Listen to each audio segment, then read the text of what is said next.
The AYN Thor has been my favorite handheld since I got it, and I really can't praise it enough for being the gaming device that's helped me play and finish way more games than anything else in recent years. That being said, it is not perfect and it is not for everyone, so today I just want to go through some of the things that I still love about this device, why it's the only handheld I need at the moment, and why I hope they improve upon it in the future. But before we get too far into it, you probably know what the AYN Thor is, but if you've never heard of it before, clicked on this because you thought it was a video about the 3DS, well, the Thor is an emulation handheld, but a special one because it has dual screens.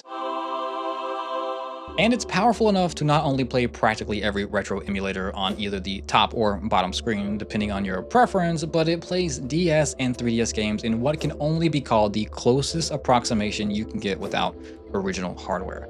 And since that original hardware, at least for 3DSs, is only getting more expensive as time goes on, that makes the AYN Thor an amazing, though not perfect, alternative to buying a 3DS.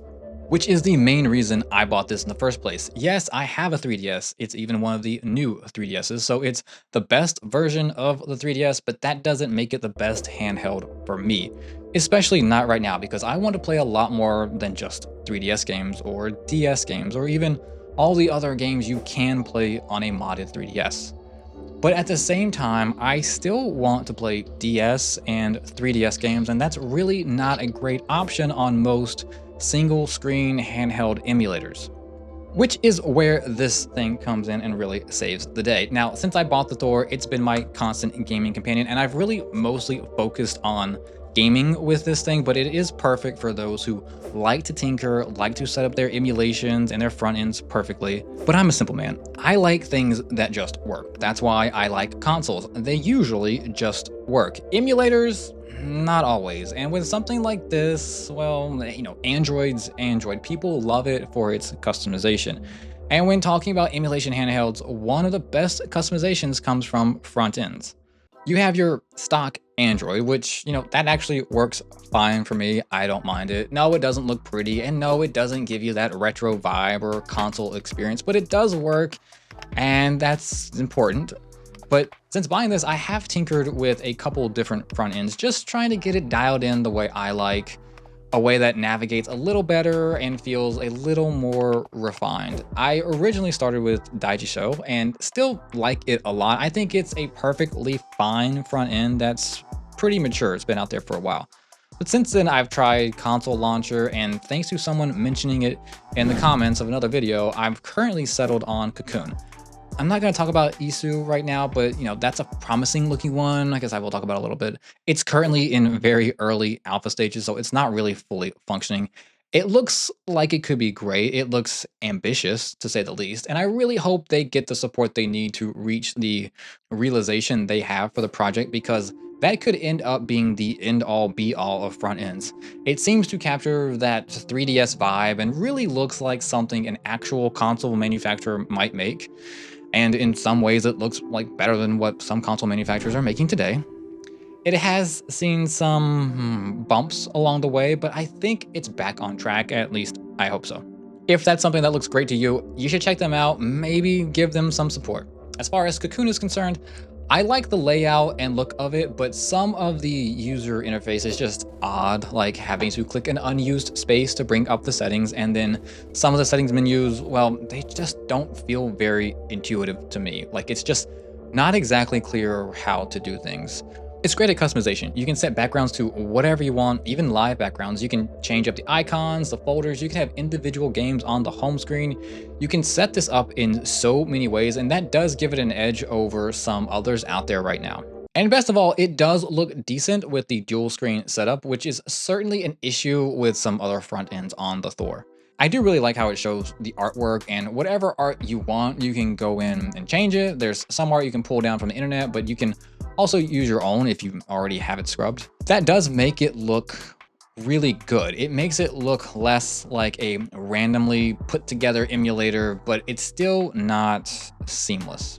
I was really annoyed because I had it set up pretty good with Daijisho and had box art and everything, but then With this front end, it didn't pull every game I had or pull all the box art properly, so I had to go in and tinker with it, and it's still not picking up every GameCube game, which is just weird, but also kind of par for the course with emulators and front ends. Maybe I'll get used to it, maybe I'll watch a video on how to set it up better, but that's just what you have to do sometimes with things like this. But what really looks great is how it starts out with these kind of like generic controllers, and you can actually edit those also. Yeah, so you can pull down from there and you can change the way it looks and then change all these things. It changes down here. So you can switch it around. You can switch, top, bottom, have your apps down here so that this looks better in some ways. You can change it to have it look this kind of layout, have no layout. Then when you pops up your games, I kind of like this. This looks pretty good, it's the full artwork of the game. I like that. I think that looks really good. Even for, this is actually the, I think, legacy version, so it doesn't have that. But I could change that to a legacy version, I guess. Hey look, fire red and leaf green. You can play them on here, or you can play them on the Switch, apparently. That's a look at Cocoon.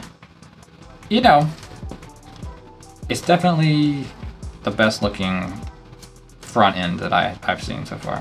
That works pretty well. And even with this front end being pretty good, nothing is perfect yet. And nothing really replicates that 3DS vibe, but I'd argue that's fine. This device may look similar to a 3DS, but it's really not a 3DS. Obviously, it's not got a 3D screen, and even beyond that, it's not a native device. It doesn't play native games. Well, other than like Android, I guess. But it's an emulator. It's meant to play a whole bunch of different games and systems. And how well it does that is highly variable from system to system and even game to game. So you really shouldn't look at this like a 3DS replacement. It's more like an amazing handheld that happens to play 3DS games really, really well. Maybe some would argue even better than the 3DS. I'd certainly argue the games look better, so long as you're in the camp that doesn't think the 3D effect is absolutely necessary to enjoy 3DS games. I mean, the upscaling, the HD textures, all the benefits of emulation, along with 2 independent screens, it really is a great device to play 3DS games on, and a very good device to play a lot of other games on. The really great thing about a device like this is that the software is ever changing and updating. Anyone could come up with a great new front end or update an existing one that could really change a lot about how you use it and how it feels to use. Unfortunately, you can't change how it actually feels to use. The hardware is what it is, and while I mostly enjoy everything about it, there are a few areas that could use some updating in what I can only hope are future revisions. Ones I'm willing to review, no charge by the way. I'm not going to talk too much about the hinge. I haven't had any issues, but I don't want to discount issues others have had or anything like that. It's just not an issue I've had with mine. I will say I am very careful with mine. I don't slam it shut. I don't open it aggressively. I don't even really put it in places where it might get compressed like a bag. I don't know if that's helped prevent issues or if, like the Xbox Red Ring of Death, the hinge of death eventually comes for us all. Hopefully, if it's anything at all, it's just an early production issue that's been fixed and replaced for free under warranty. That's the right thing to do, and AYN seems like a pretty up and up company, so I wouldn't let that stop you from buying one if you're considering it. The biggest complaint I have from my experience is the triggers. They kind of suck, okay? They're short travel, they're sort of hard to hit, and I don't know if it's just how I play, but when I play older games, especially, I set the fast forward trigger to the right trigger, and holding that down while playing is very uncomfortable to me. I probably should look into putting that trigger button somewhere else to see if I can find something that works, but yeah, holding this down while using the D-pad and face buttons just puts a strain on my hands and really fatigues it. I don't know if a grip would help, but I don't really want to make this any more bulky. It's not like it's huge or anything, but it is thicker than a 3DS, and you can really feel that when holding it for long periods. I will say my issues with the triggers aren't nearly as big an issue when playing like console games. I've played through some God of War games on here and never once had the weird fatiguing issue with the trigger, even though I did speed up a few, puzzles that were annoying. I do wish there was a way to offset these thumbsticks a bit, but you can't really happen without making the device wider, and I don't think that's in the cards. I've played a little bit of like Killzone on here, and it controls, well, about as well as Killzone 1 controlled on the PS2, which isn't that great. But those are really minor issues. I mean, everything else has been great. The D-pad feels great, buttons feel great, thumbsticks feel okay. Navigating the screen is smooth and easy with a flick of a finger, and I like that a lot, actually. And the speakers even sound pretty good.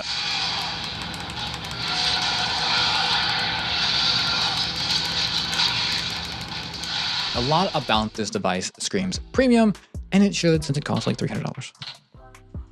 Obviously, the screens are amazing. No ghosting, no strange artifacts, just a pure, clear image, and that's why the games have never looked better. I've played mostly using the top screen, though sometimes I'll put something like Game Boy or Game Boy Advance on the bottom screen just to kind of have that reminiscent feeling of how they used to feel. Top is just bigger, and I'm not trying to get a one-to-one replica here. I just want the best picture. That's usually going to be the top screen, and some of that's attributed to the fact that it's 120 FPS while the bottom screen is limited to 60 FPS. That doesn't make much difference to Game Boy games, but for input lag reasons and just better overall clarity, the top screen's where it's at. And look, the measure of a device to me is how much do I play it and how many games do I play on it. And I'm telling you, I haven't played and completed this many games in a very, very long time. I'm talking about games like Vice City, Final Fantasy 1, which is the first Final Fantasy game I ever completed, by the way. I played God of War 2 on here, Chains of Olympus, Ghost of Sparta, even God of War 3, the PS4 version, because there's a great app called Chaiki Up. I think it's called Chaiki Up. That does a much better job than the PS Remote Play app of letting you remote play your PS4 and PS5 games. You actually can use the controls on this device, which you can't use on the PS Remote app. Don't ask me why. If only it would do PS3. That's been an amazing experience because that app bridges the gap between what a handheld can do while giving you access to today's best games. I have a ton of great PS4 games I haven't completed or even played, and I can really see myself finally finishing those games with the help of something like this. Yes, the graphics weren't as amazing as on a 4K TV, but they were better than what's on a Vita. The emulation on here is as good as it gets. I have the base version and I haven't had any trouble running games, but no, I haven't tried PS3 emulation. I hear it's bad, but PS2, GameCube, even Wii U, Switch should work, but I've not tried that because I respect Nintendo's authority. Not really, I own a Switch, so what's the point of playing it on a smaller screen?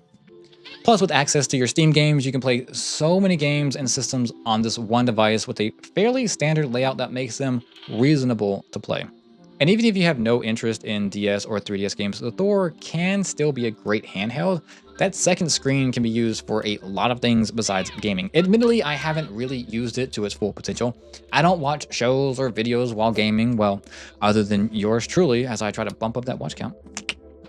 But one great use is for pulling up a guide on one screen while playing on the other. I'm so used to using my phone or something for guides that I actually forgot about the bottom screen while playing Final Fantasy 1 and used my phone the whole time because, well, old school games just set you out in the world and said go, but I don't have time to just go and wander these days, especially not with a game full of random encounters. Also, I didn't have the 89-page manual that came with the original game to help get you started. But I did enjoy Final Fantasy 1s, and so now I'm on to 2, and I'm very glad that that one at least has characters in it. And I just keep discovering more and more uses for it and great apps like GameHub, which is a great way to also play PC games on this thing. So after a few months of owning this and playing it way more than any other device, I would absolutely recommend it to anyone in the handheld emulator market. If you're only going to buy one device and you want to play DS or 3DS games, then this is the one device to buy. If you have absolutely no interest in DS or 3DS games, then there are better options, something like the AYN 3 or a Retroid. I don't have those to compare to, but I'm sure the ergonomics are better for single screen gameplay.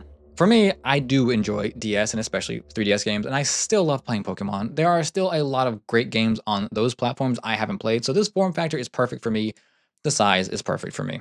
The software's not perfect, but it's serviceable for now and will only get better. Will AYN make a Thor 2? Of course, this thing seems pretty popular enough, so why would they not bring out an update? It'll be more powerful, sure. The question is, will it update enough of the issues I have with it to warrant me updating? Only time will tell. Until then, I'm going to keep playing the games the best way I can, and right now, that's been on this.